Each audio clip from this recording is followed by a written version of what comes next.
Enjing, selamat pagi. Apa kabar anak-anakku terkasih? Kita bertemu kembali di PJJ setelah PTS. Minggu ini kita memakai LKS Bahasa dan Sastra Sunda. Oke. Sekarang kita lanjut di bab 3 halaman 17 mengenai usum-usuman atau musim-musiman. Di sini ada wacana, akan Misusan bacakan, dan nanti akan Misusan terjemahkan. Mohon disimak ya nak. Negara Indonesia kawentar negara tropis. Dina usum-usumana na oge beda jeung negara nu aya di benua sejen. Anu dimaksud usum nyaeta waktu anu dicirian ku sarupaning kajadian anu umum seperti usum ngijih dina unggal poena dicirian ku hujan nu ngecrek saban poe. Jadi negara Indonesia ini terkenal dengan negara tropis. Di musim-musiman ada bedanya dengan negara yang ada di benua lainnya.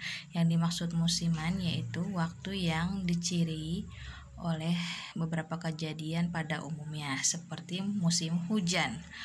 Setiap musimnya pasti diciri oleh hujan yang sangat lebat setiap hari.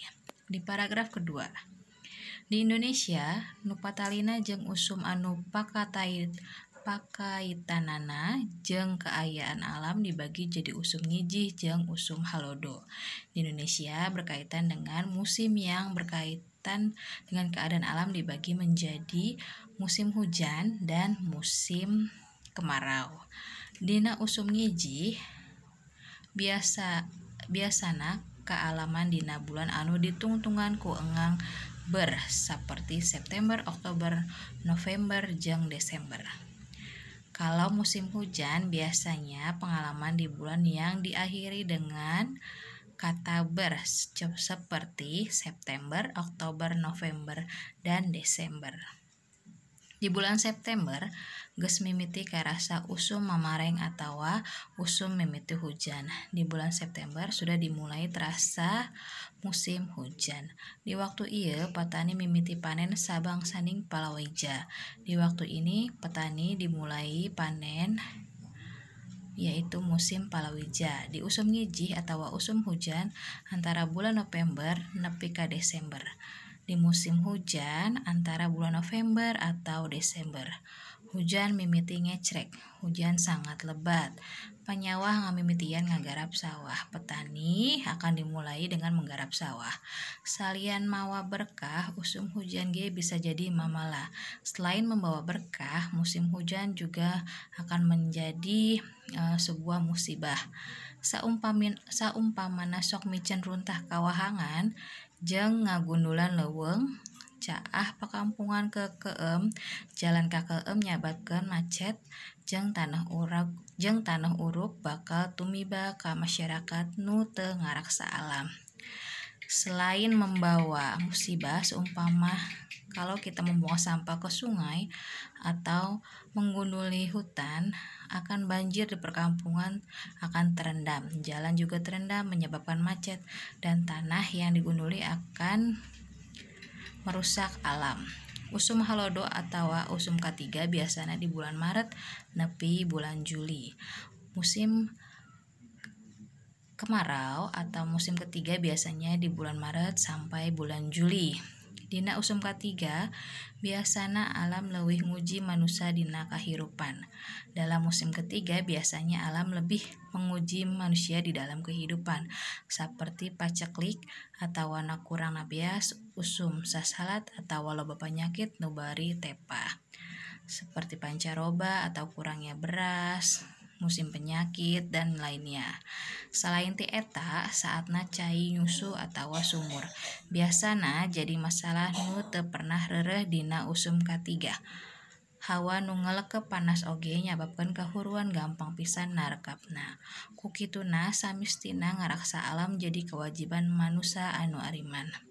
Selain dari itu, saatnya air menyusut atau sumur biasanya juga masalah yang tidak pernah berhenti di musim ketiga. Udaranya semakin panas menyebabkan gampang kebakaran. Oleh karena itu akan merusak alam. Jadi manusia harus banyak-banyak beriman. di halaman 18.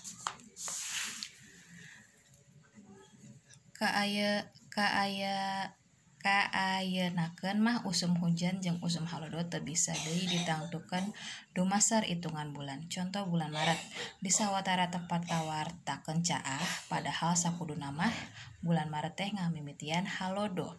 Hal ieu dialatankeun kasaimbangan alam nu mimiti kaganggu ku manusa-manusa nu kurang rasa mika nyaah ka alam.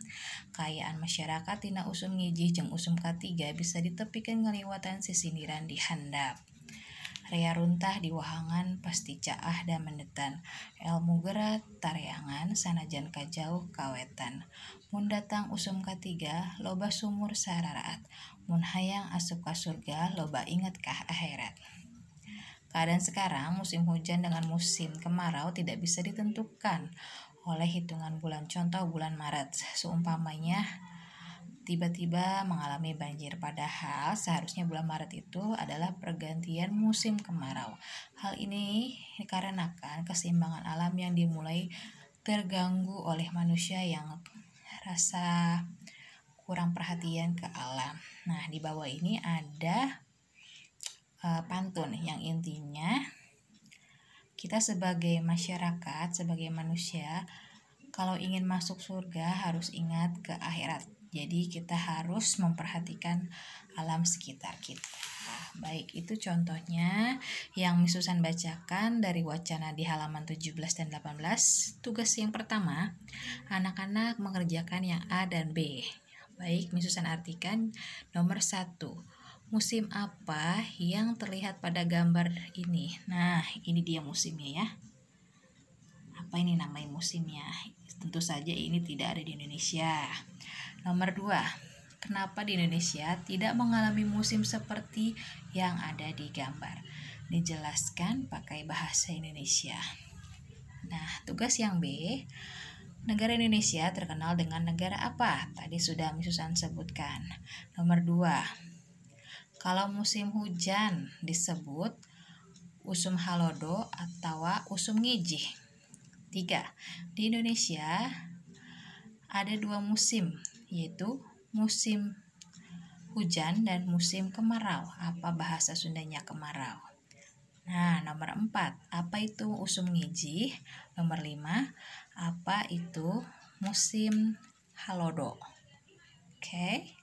Itu saja, hanya 7 soal A dan B. Tugas hari ini difoto, ditanda tangan mama atau papa, dikirim di Classroom Bahasa dan Sastra Sunda kelas 3. Hatur nuhun, wilujeng enjing.